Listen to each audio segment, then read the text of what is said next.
let me say this, you don't know what you hold, right? Like seriously, you don't. Because the thing is, typically, I never see people talk about that XRP is counterparty free, is a neutral asset, anybody can hold it, and has no jurisdiction, right? That is basically based on.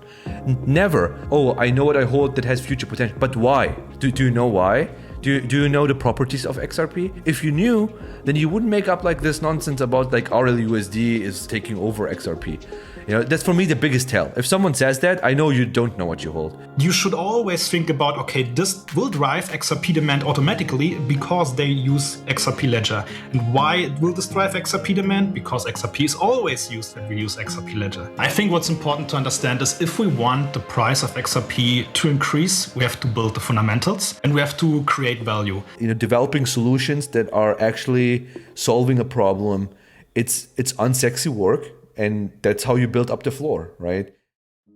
Hey and welcome to Krippenreiter TV, our weekly series on Monday, hosted by me, Krippenreiter, and my regular co-host, Vet. These days, you can really feel how the sentiment is literally in the gutter. There's not a single post you can make without people insulting you for being bullish, or hating Ripple for what they do, or even the XRPL for the lack of adoption, even though we are ranked first in RWA tokenization inflows in the past 90 days. So there is bullish momentum, but people are not kind of seeing it. Today, I wanted to talk to you, Vet, about the XRPL Research Summit that happened in Paris. But before we talk about that, and hopefully we will turn bullish because of it, I would actually like to quickly show the current sentiment so that we get a better feel for the disconnect in what is actually happening on the ground. Paris, for example, versus what people express on X. And there's no better place for this than the timeline from Brett Garlinghouse and Monica. For whatever reason, I feel like all the hate is kind of concentrating there. So if you look in the timeline and on their posts and you look in the comments, let's say that the first 5 comments, or let's say the first 10 are the perma bulls like us. We are always bullish. And we have Phil, for example, Crypto Cream, Dazzling, shout out to them. But then a few posts further and we see like the craziness. Yeah, like let's see here. The only reality is that the price is down, the Garlinghouse, whatever. There's so much supply and it will never go up. And we have to log in, but then if we log in and it's happening, it's not really happening, you know. Or from Monica's side, again, a few bullish posts, but generally the sentiment about the price, basically. But then you were at the Research Summit and you say, not a single person is doubting the future. So from my side, that's very bullish, right? What happened bonjour. Yeah, you know, listen, the thing is, there's a lot of noise specifically in these times where it's the darkest before the dawn, and it's really I would say important to see where we are at right now. The whole market is in this situation. It's not only XRP. Like if people say, hey, only XRP, is not true, right? It's like the vast majority of the market. There's just maybe some outliers, right? But the vast majority is just like where we are right now. Stocks and AI, they are getting all the mind share. They're getting like all the liquidity sucked to it. And we have to understand that this is the case, okay? And historically, this was like always a good time to focus on the fundamentals. Focus on what is being built on the ground, because it helps like for the next cycle. And once you can do that, once you can detach from the noise of the right now, it's much better. And those comments that you just showed, the same people who write those comments, they flip completely upside down once the price goes up, right? The same haters become like your cheerleaders, and the cheerleaders become the haters again. It's just time and time again. I see this also in my comments, right? Sometimes, but I have to say it's less. Like at least on my comments, because I guess people know that what to get with my account. I don't know. So it's like, hey, you see you get what you see, and it's just I would say particularly bearish right now in the XRP community. I think we can definitely say that, and people can see what's going on. majority of people have no thesis, right? Like they don't know what to believe in. Yeah, true. Their belief is XRP's price as a sole measure. Okay, so when XRP's price is down, it's over. When XRP's price is up, it's we're going to the moon, and that throws you like in this swirl of emotions, which is not healthy, And I think we're going to lose a lot of people due to these, like back forth. Yeah. And I have to say, that's probably okay, because that's not good for some people's health. And those people who stick around, who educate themselves, who build their thesis, who see like where the vision is going, where the market is going, and what is being built, is I think for those people who are going to sustain, right? As they say, like they want you out, right? And some people we're going, I guess, cannot get out. And I was at the summit in Paris, and it was like very fantastic. Lots of researchers, people who develop and solutions for the XRP Ledger, up and down, talk about how to improve it, how to make things better, how to get institutional adoption. Like they're plugged in industry experts, and it was just so awesome, right? Because it was like detached from this noise of what is the price at any given moment. But hey, how can we make actually adoption happening? What are kind of the topics that we need to tackle in the future and make research on it? So ZKP, like for privacy. Think of interoperability. Yes. Think of programmability too. Think of think of a lot of these cases and a lot of these things that are really important for us. Maybe not right now, like at this given moment, but in the next few years. So I have a huge respect for these people who are forced essentially to look into the future, right? While in the comment sections you have people who look at what is CoinMarketCap showing me right now on my phone. True. That's such a stark difference. Like talking to people who think about the future, and then I look into my comment sections here, and then it's like the people who are looking right now at that price is super stark difference. It's different audiences. But I really enjoyed like being among those folks and see what they're up to. Yeah, I think what's important to understand is if we want the price of XRP to increase, we have to build the fundamentals and we have to create value. And the only way to create value is to make the XRP ledger useful and secure and robust and future-proof, basically. Yes. And for this, you have to always ask for the fundamentals, and you have to build up on the fundamentals, and also sometimes question what is already there. And this is something which happened, actually, and you were there, and you were saying that you want these topics injected into your veins. So what are we seeing right here with the club, right? It's Orderbrook that is getting research. Simply a researcher, Walter Hernandez, I believe, and He has a PhD and he's looking into how to improve the XRP Ledger routing, the routing protocol on the XRP Ledger. Yeah, how to optimize it, AMM and club optimization. So he analyzed the XRP Ledger, and along the way, at the end, if you look at the results, describing here how AMM and club intersect right on the XRP Ledger. It's a super DEX, as we say. And at the end, looking at all the results, doing like the looking at the results. By the way, these guys have tagged me everywhere, like the fuzzy folk, and he called them fuzzy. It was because he's not aware of the token, I guess, because I think they thought it's a deliberate pick, like he just picked it because of, I guess, the meme or so or of the community. No, he just picked it because I guess it was one of the top ranking coins. So he just analyzed.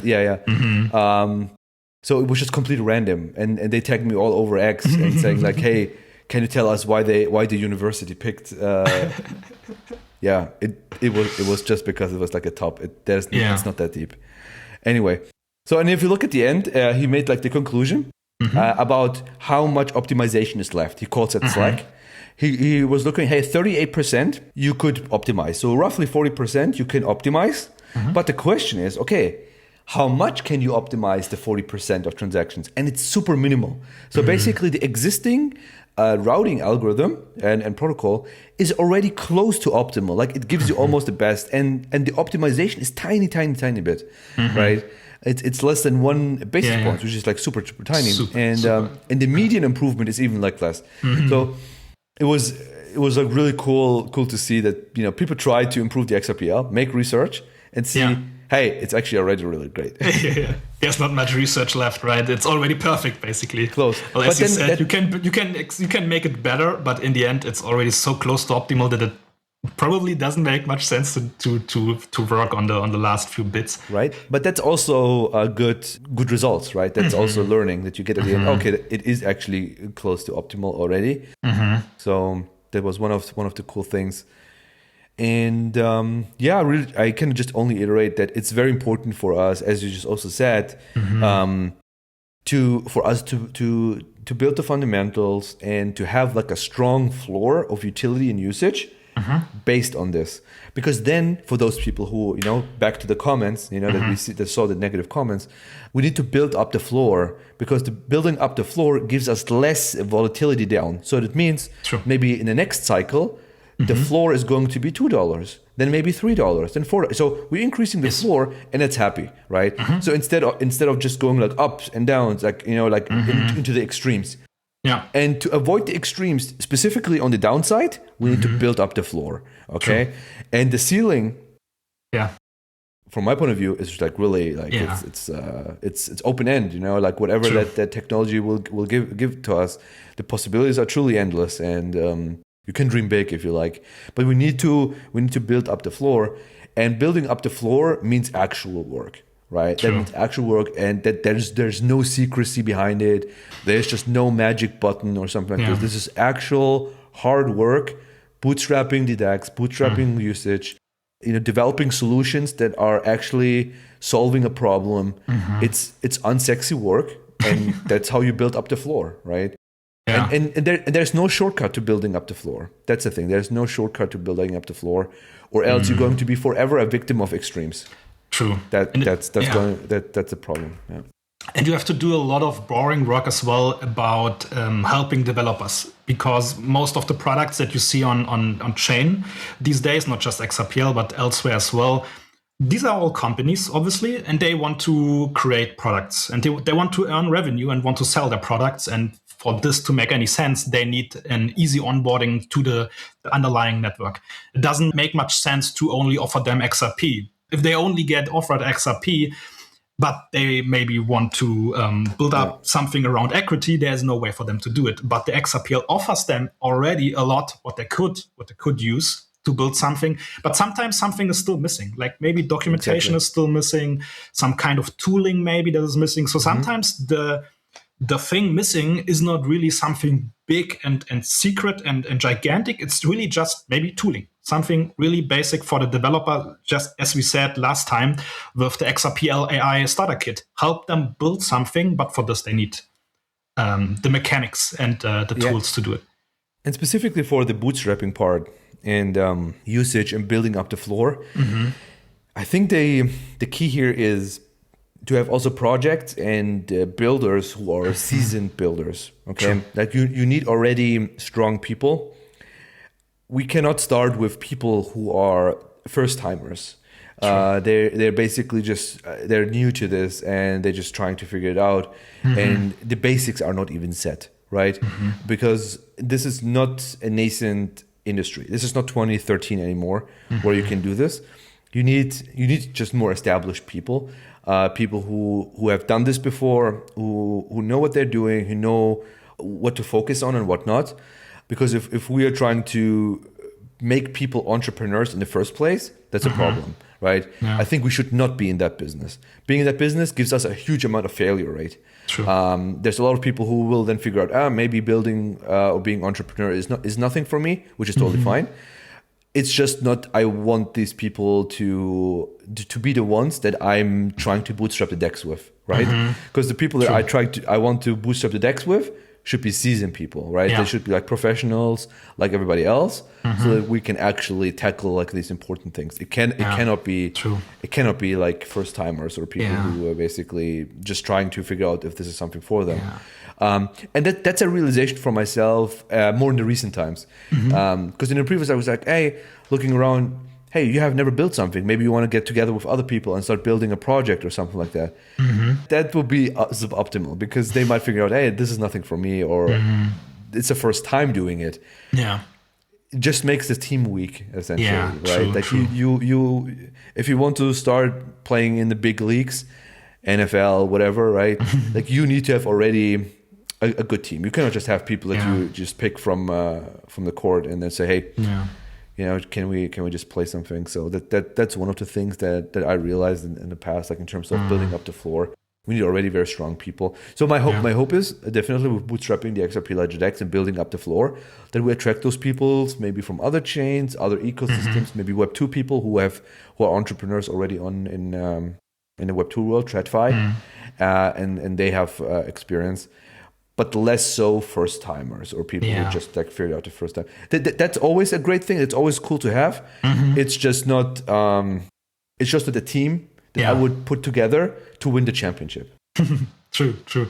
What I would also like to see really is that people who are planning on becoming an entrepreneur and building something on chain, that they start researching the XRPL first. Because what I see most of the time is they plan something, they have an idea, they want to start a business and they want to create a product.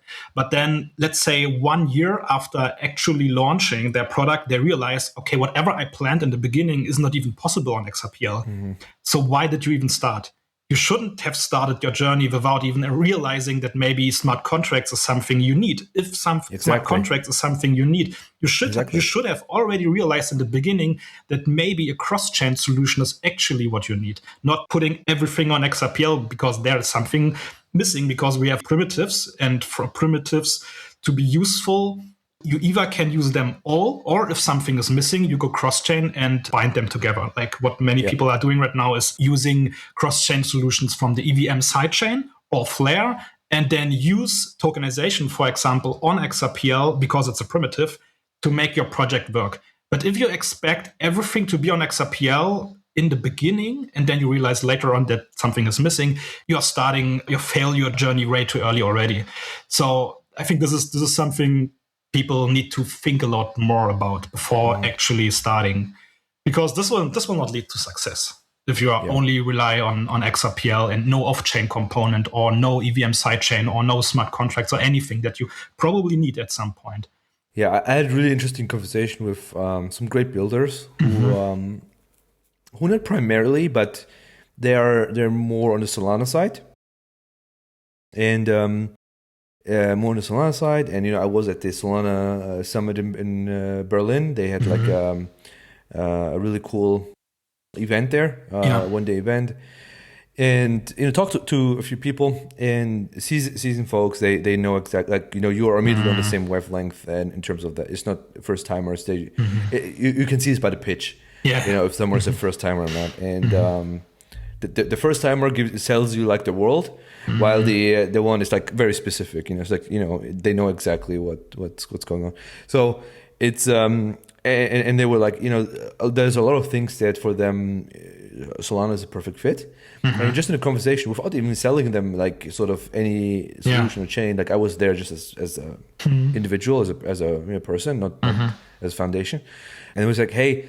What we like actually is the various on and off ramps and solutions that specifically are, with RLUSD and the listings and all of that, and that it has such a good market in the United States. And it was like, it would be actually cool if we, like for this part of the stablecoin flow, the XRP Ledger would be actually really cool. So they were like literally plugging, like thinking how to plug the XRP Ledger for RLUSD on the XRP Ledger into their stack where it fits. While being Solana folks, they did not say, "Oh, we're going to come completely to the XRP Ledger," or not. It's exactly that thinking that makes the most sense. While I think a lot of people are still like, you have to be like on one chain only, and that's not really the thinking. Like you need to be chain agnostic, right, as much as possible, in order to grab more market share, especially these days. Yeah, exactly. But to go on with the summit, the research summit, there was one aspect. It was really funny when I saw it. It was you eating snails for the first time. How was the experience? It was good, honestly. Like I was like thinking, hey, it's a classic appetizer, so to speak, right? You just that they take, and I was like, hey, gotta test it out. and it was actually pretty good. Yeah, it was pretty good. I actually liked it. I actually really liked Okay. it. It was not or something like that. No. Okay. You said it tasted like liver, right? Sort of. Yeah, I think like liver. Yeah, like liver, like the consistency, sort of, or I guess kidneys or something. Like, like these things. Yeah. But it was not jelly. It was not slimy. Not at all. Okay. So generally, I can recommend. You can recommend it. Okay. I can actually recommend. Yeah, I would say so. Has no own taste or something like that. So it's pretty much like all the butter that they use. It's the taste. Yeah. So actually to wrap the summit up, would you say it was probably pretty funny for you? And you were bullish all the time, I expect, because you also talked to Vito Tumas about formal verification. You have like all these people who are forward looking, you know, because if you're not this, then why are you doing it in the first place, right? Yeah. Like if you are bearish about the future, then you need to do different things, like sell everything, go into I don't know, dollars, build a bunker, go off grid, whatever, right? Yeah. If like what is your outlook of the future? Is it positive? Is it negative? And based on that, you should invest, right? True. And I am positive about the future. I think tomorrow is going to be better than today, and so on, right?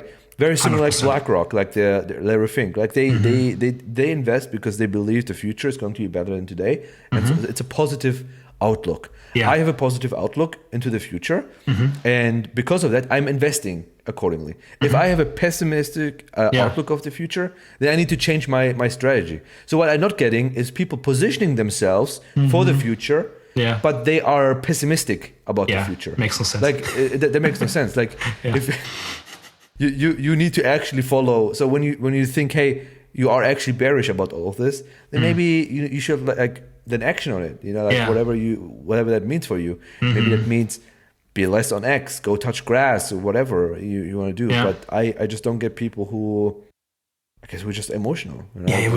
I think it's not rational. It's all emotional. And like it gets really clear if you look at how the people are working on XRPL, how the researchers are working to make the XRPL better. And also Ripple, for example, positioning themselves while they're investing. So what they did, they invested in Flutterwave, which is a strategic investment in Flutterwave Series E to accelerate stablecoin payments across Africa. And what they offer is African businesses the possibility to use their stablecoin infrastructure. So, but you could say maybe, okay, it's again Ripple investing in a stablecoin infrastructure. Maybe that's bearish. Like I don't see it as bearish, but maybe this is what you see. But if you scroll down, they make it very clear why this is important. Also for us investors, maybe and enthusiasts, XRP enthusiasts, they say through our partnership with Ripple, we are accelerating the next phase by integrating Ripple USD, Ripple payments, and the XRP Ledger into the ecosystem we have spent years building. So what this may mean is, again, Ripple USD on XRP Ledger. You cannot use the XRP Ledger without XRP. Ripple payments, as we know, uses stablecoins, but also uses XRP for the bridge currency aspects. On XRPL, it uses always XRP. Off-chain, on exchanges, it uses whatever the customer wants. But then to also integrate XRP Ledger, for me, this is really exciting because this could really mean using the permission DEX as well. And if this means using the permission DEX, it could also mean issuing the South African rand. So another new stablecoin maybe that could be linked to XRP on the permission DEX. Let me be just very clear, like especially for people who like listen to this and don't see like XRP. I don't know what they think the news would be. Maybe they want to have the news be like, we're going to abandon everything, going to use XRP, only XRP, and that's going to be the world currency or something like this. Maybe they believe that. If that's your belief, you're always going to be disappointed. Yeah, true. What I'm trying to really make very clear for people is you want usage of the XRP ledger. However that looks like, you want usage of the XRP ledger. You want that because that's how we build up our floor. Whether people use stablecoins on it, RWAs, NFTs, credentials, the ID, like identity, it doesn't matter. We want them to use the XRP ledger and to integrate the XRP ledger, right? Let this lead to floor building, and then we can think about, okay, how can we progress the adoption of that? It's way too quick to say, hey, this is not, I don't see XRP here, or whatever. First of all, it's not true, as you said, right? You need to, all these things to use XRP, but let the usage be the value driver. Yes. Because I think people make the mistake about what is the value driver or something like this. The fees are so low. So you want high fees? So that nobody uses the chain? Like, what is that thinking? I really don't get it. It's like, you need to understand that we need to have usage of the technology. Yeah. That's what gives us the floor, right? Because that's what gives a base demand for the technology, and we want that base demand to build up the floor because the ceiling is already uncapped. Yeah. So have the right lens, the right glasses, literally, to look at these things, because else you see something completely positive, very good, and you're going to be negative about something that is actually completely positive. Yeah, true. So, please adjust your view, because it's really like sometimes I just like, oh my goodness, like what is the thinking even here? I think people like to see a very direct path. They want, let's say, Ripple to invest in Flutterwave, and Flutterwave saying we will use XRP only for our stablecoin. And not only this, they want to hear that Flutterwave says we're going to buy 1 billion XRP from the something like this, and then people say, yeah, that's great, they buy. Whether that makes sense or not is completely irrelevant. In that case, it wouldn't make sense. Like, why would they buy 1 billion XRP? Would this make sense? Does it solve a problem for them? No. Does using the XRP ledger solve a problem for them? Yes, it does. Absolutely. So you really just need to adjust what is actually driving value, and we want to increase value instead of just like these unrealistic I don't know, value proposition. The one thing about the XRP ledger that is just brilliant is that XRP is mostly always in the background. If it's reserves, if it's fees, if it's order bridging, these are all background tasks or mechanics that enhances XRP usage while XRP ledger is being used. So if a company decides to use the XRP ledger, you should always think about, okay, this will drive XRP demand automatically because they use XRP ledger. And why will this drive XRP demand? Because XRP is always used when we use XRP ledger. People always say, know what you hold, or I know what I hold. Let me say this, you don't know what you hold, right? Like, seriously, you don't. Because the thing is, typically, I never see people talk about that the XRP is counterparty free, is a neutral asset, anybody can hold it, it has no jurisdiction, right? That is basically based on. Never. You hear these things though from the Bitcoiners, and I would say the Bitcoiners actually know what they hold. In the XRP community, way too little people. I don't know what XRP is for them. I don't think they see it as money. See it as money because it is literally that. It is literally that. And it is one of the most efficient ways to move money around. Has the best consensus mechanism across all blockchains, right? Is the middleman free tech. It's the place really for money. And I never hear people talk about this. So when people say, I know what I hold, no, I don't believe it. You actually don't know what you hold. You just make shit up. For them, it's probably easier to just copy what the Bitcoiners are telling about Bitcoin and then adjust and say, okay, whatever they say about Bitcoin, it's the same for XRP, plus the addition that XRP is also useful for the XRP ledger. As a homework for a lot of people, know what you hold. Yeah, I think a lot of people I don't think people really know what they hold. They just say, I know what I hold. No, you don't. Like, you actually don't know what you hold. Like, they think what they hold is, when they mean that, is about the future potential. I know what I hold that has future potential. But why? Do you know why? do you know the properties of XRP? If you knew, then you wouldn't make up like this nonsense about like RLUSD is taking over XRP. Yeah. That's for me the biggest tell. If someone says that, I know you don't know what you hold. So see about the properties, and then you will fall in love again with XRP, right? As someone who says, hey, I love the potential of it. And the second love will be, I actually also love the properties of XRP because it's unique, on the protocol. Just like Bitcoin is unique on Bitcoin, and just like Ethereum on Ethereum. And I would love to see like more people highlight those core features. Censorship-resistant money. We live in a world where censorship is coming everywhere. We see like people want to in the UK and other places. There's more internet censorship, social media censorship coming, like. And having money that nobody can take away from you, right? Ownership of money. Ownership is fully sovereign. That alone is super valuable, right? Is that the driver? But for a lot of people, they don't see that. For a weird reason, for Bitcoiners, this is already enough. But for XRPlers, this is kind of not enough. And the only because they don't even know about that. True, but I think that really the only reason why they think it's not enough is price, which is irrational. Yeah, probably. Yeah, while you should have the let price and all these things be follow-up effects and not the primary effect. Like the primary should be it is useful.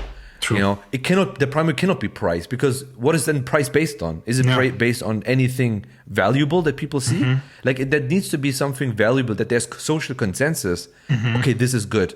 If there's social consensus about money in the form of cryptocurrencies, math-based currencies is good, then there you go, right? But the majority of in the community don't, because I see this all the time, and I'm just like, okay, like for them is like, I know what I hold is this is going to be used by central bankers and things like that. Why would a central banker use it? Yeah. If you now say because it is censorship, like all these properties, okay, I'm with you, but they don't say that. They just say because it's going to go up. And as we said, the reason for XRP to go up in price, or at least to increase the floor, is by XRP Ledger to be useful and secure.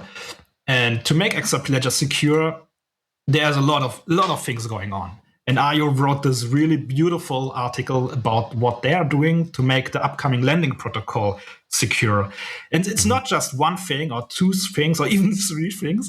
Actually, I think 8 or 9 aspects that make the upcoming lending protocol and single asset vault amendment secure, and basically hopefully not hackable or vulnerable to any possible attacks that these days could come from any AI agents. So he described the journey basically on how the lending protocol and the single asset vault came to be. And they have like these security and quality gates that they run through. And it really started with phase 0 before even a single audit came to be from an external auditor. They already did a lot of internal quality assurance and performance testings. They did a lot of testing, a lot of attacks and checks and everything that's necessary to find out if adding the lending protocol and the single asset vault is actually something that would crash the XRP ledger. And as it seems it's not doing this case, they turned into phase 1. And phase 1, February, April 2025, was then to give the code to Halborn to conduct a dedicated assessment about the code that was delivered. And they checked a lot. They did actually find a lot of things that were all mitigated and resolved already. And there's a case study that people can read about that highlights all the details that were found. And from this, the next phase was then to partner with Immunify for a hackathon. So a public bug bounty program that went from October to November 2025 to find even more. So to check the C++ code even more, find more vulnerabilities, certain things that maybe the Halborn guys didn't found. So this was really huge. A lot of criticals and high-level security issues were found. And what I think is pretty interesting before we go to phase 4, and maybe you know more about this because this was new to me. Here they say, building on the findings from version 1, we are planning a version 1.1 amendment to incorporate the partner feedback and operational learnings And this release, so this new amendment release that, again, will be lending protocol but enhanced, will actually be scheduled for Q3 this year. The lending protocol that is now in the voting phase is not the version 1.1, right? No. Okay. No. The one that is right now is version 1.0. Okay. So this is upcoming. There's like an enhanced, better version coming up, which is then, I guess this will be version 3.3, probably, maybe? Q3. Could be, but I'm not 100% sure. Because in August, right around August, I think this is where 3.3 would come with batch. So this could be 3.4. Okay. I have to say. Okay, we will see. Yeah, the cutoff is, I think, next week. Okay. So from this going on, there was phase 4. They did a re-audit. Holborn did a re-audit post-attackathon. So after they did an audit, there was the attackathon, and after attackathon and everything got resolved, there was another Holborn re-audit on the findings and on the existing code that is now updated to find out if there's still something missing. And with RippleX working together, they basically finalized the mainnet release. And this was then phase 5, mainnet release and validator voting. This was January 2026, where the lending protocol and the single asset vault were shipped with version RippleD version 3.1.0. But now we are actually in version 3.2.0, which we'll talk about in a second, which again added a lot of fixes and improvements as well. And then the phase 6 was independent community testing, which I think is really, really great, especially the ones we talked about, which was the one from XRPL Commons and Squid as well. We talked about this, how they really extensively tested all the possible ways you can maybe use the lending protocol or even attack it. And did they show the tests, by the way? So this one was from XRPL Commons. It's already a few days old. I remember, yeah. Yeah, where they tested 257 things. But hold on. Can you scroll down? They were... But where's the test? Here. No. Yeah, because I think there was also one comment of mine. I hope that they... Yeah, in the Can you publish the test? Yeah, they haven't done that. We need to get that from them. Because I still remember like that I was like asking them to publish it. Because if you say you have to, I mean, it shouldn't be a big deal. Just a GitHub link and then... Yeah, true. And then from Vic, we already covered this. He actually showed the test on GitHub. And then from this going on, from March 2026, the next phase was phase 7. So after all what happened, next, the phase 7 is then with Mayuka working on the red team to attack even more. So more red team activities and more bug bounty programs to actually attack a lot more. Find out if something is still missing, if AI is able maybe to find issues that are around the feature in combination with other features. So maybe the feature itself is now safe and secure, but working with this feature in combination with, let's say, DID or compliance features like maybe clawback and freeze is maybe something that offers another vulnerability that they had to find. Which they did. So they did fast testing and red team efforts, so attacking the lending protocol. And all these fixes were resolved and now proposed with the release of 3.1.3 and 3.2.0, which is the latest one. And then the last phase is then common prefix, working on formal verification, which will hopefully make this whole thing perfectly ready and secure. At least, as we said, I think in one episode we said like 99.99% or something. It's not 100%, but it's so secure that you could say it's as secure as it can get, I would say. And then looking ahead and what will happen in the future if this goes live is then, as we all want to see, is Evernorth doing the lending, so XRP lending, and Soil and VS1 Finance doing the borrowing to bring yield to the lenders, also to us. So we will do lending as well. So this is what is coming. And hopefully this is something I'm also looking forward to. If it happens, we don't know, but if it happens, maybe also for these guys that are borrowing to actually also use Ripple Prime to earn yield, to funnel it through the XRP Ledger back to the lenders. So a lot going on. And for this, the version 3.2.0 came out, and a lot has happened, right? That like we went from Ripple Daemon, so the service that powers the XRP Ledger infrastructure. We went to XRP Ledger D, so now it's XRP Ledger Daemon, Ledger D. And a new amendment got released as well. Why is this important for us? Why do we need this? So first, it's a major update in terms of the implications. It's a very breaking update, as it does the migration from Ripple D to XRPLD. And therefore, it requires people to do the migrate from Ripple D to XRPLD instructions that are linked as well. We built this together with the XRP Ledger Foundation and RippleX. Shout out to Bart. And it's available for people to do and work with. Very important. It says also in the update, in the migration guide, back up your files. Very, very important. Like your validators, TXT, wallet DB, Ripple D config. It's very, very important to get those things. Yeah, backup. It says very clear in yellow. Yeah. Hey, backup first. Risk on losing config and data. And so this is one part. It's a major step. This is a major step. Now we have this this update. Another one is, of course, fixing. The fix cleanup. The AI red team, led by Mayuka Badari, a staff software engineer at RippleX. She's leading that team, and they identified a huge ton of things, which is great. So we are solving them by fixing. So we're bundling them into those fixes to get them voted in and then activated. And that marks actually 2 full releases of fixes. 3.1.3 was only fixes, no features. 3.2 only fixes, no features.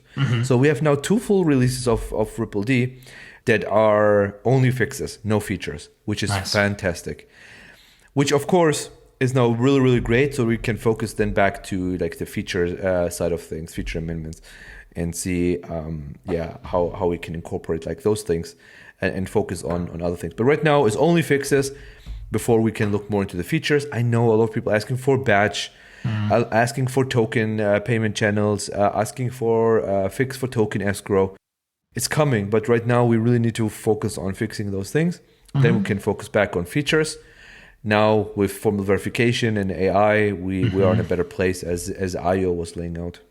True. What would you say is still missing? When I look at the lending protocol, there's just 7 votes right now, and you are also not voting yes on it. I get why, but I want to hear this from you as well. What would you say is still missing to make lending go live? Yeah, I think what's really missing right now for lending to go live is, or was missing, is what actually IO has done. IO basically put everything together, which was like a huge ask also for myself, that we get this, is to get like one place, a blog post where we can say, this is what everything has been done for lending. Now actually starts the time, not the timer, but now actually starts the window where validators can make their due diligence. Okay. So now you have one place where you can see, okay, if I want to vote on this amendment, let's see what has been done. And then I can see, okay, I can check. And then, because it's very important for validators to support us making this amendment safe, is to tell us, hey, what do you want to see, right? So if now a validator says, hey, actually, testing is not enough. This alone is for me not enough as an answer. Like if someone says me just testing not enough, it's for me not enough. A non-UNL validator can say this to me. A UNL validator needs to be more precise. Be concrete, right? Be concrete. Say what exactly. Do you want another hackathon? All right. Do you want another audit by other third-party auditor? Okay. What do you want, right? And so that we know we can make the amendment safe.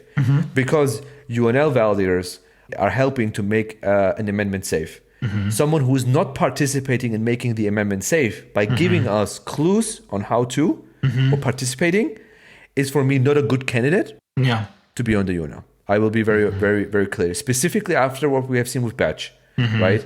Because it's very easy, specifically with Batch and so on, to point to core developers and so on. Yeah. But everybody who is on the UNL and voted for it is also part of it. Like there is no single point to blame. We all part of it.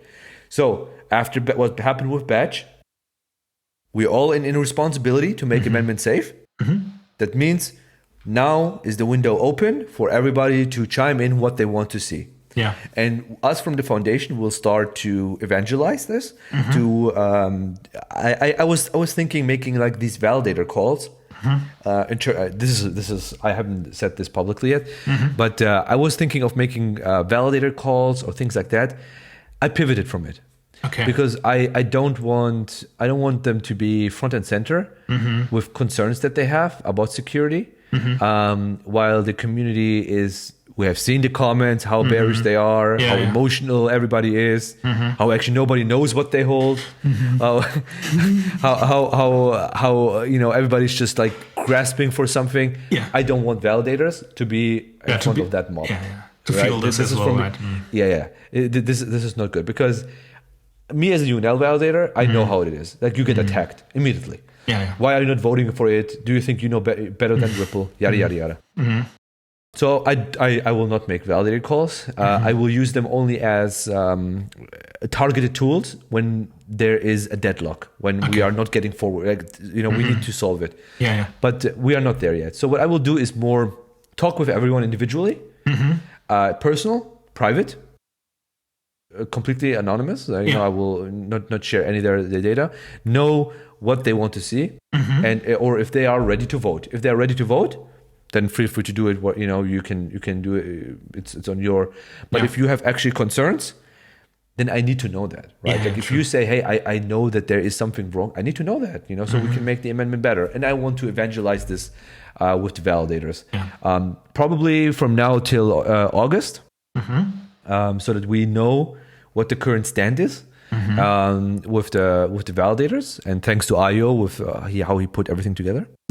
So that we can now see what's the plan for voting on this amendment. Okay, and in case there is concerns about more audit or whatever, right? So we can action on it quickly, right? So if someone says we want to have this, we will make it happen. We will make it happen. That's where I see us at the foundation in the poll, and to make this happen, we just need to know. True. And if nobody tells us, then we cannot know. But for everybody who's looking right now for this lending, see from now on the window being open. Essentially, I think this is now very fair to say after IO brought everything together in one piece. Well, there will be another, as we discovered here. There will be a version 1.1. So I think this is what needs to happen first, right? This is what needs to happen. And then from this point on, you could say the window is open, because no one will vote on version 1.0 if they know version 1.1 is still upcoming. Well, they're independent, that's the thing. So if you have, you have like maybe interesting things that you want to enhance with 1.1, right? Then, there's two ways. Either you deprecate the other, you deprecate like 1.0. At that point, like that would have happened. Or you go with 1.1 as the one. I think where you see like 1.1 is sort of built on top of it. Okay. And in terms of building on top of it, you need like first the base layer, and then you make it just better. Okay. Makes sense. Yeah, depending on how fast, I would also prefer if we can put them actually together. Just have one. I think so would be easier in terms of like the voting part. But I see them also as independent. We would then vote for 1.0 and then 1.1. But there's been so much work already for 1.0. If you 1.1, you need to do everything again, sort of, right? Like the true. But I love all the testing that went through it, and I think it's fair to say this is the most tested amendment ever. For sure. And what's also great is that the bar got raised, right? The bar got raised for every amendment that will come in the future. So, for example, I will always look forward to seeing more formal verification for new amendments that come up, especially the big ones. Let's say smart escrow, all these smart features that will come. I probably would like to see some form of formal verification again for these kinds of amendments as well, because there is so much flexibility that gets added. It could be a major driver for new vulnerabilities that we haven't even thought about, because we are all fixed function primitive native based, and now we get flexibility because of smart features. Maybe it makes sense to also do formal verification for these kinds of amendments as well. Maybe we're gonna see like formal verification of XLS 101. Oh wow! Okay. Okay. Yeah, that would be funny because because formal verification, as it is, right? Yeah. It's formal.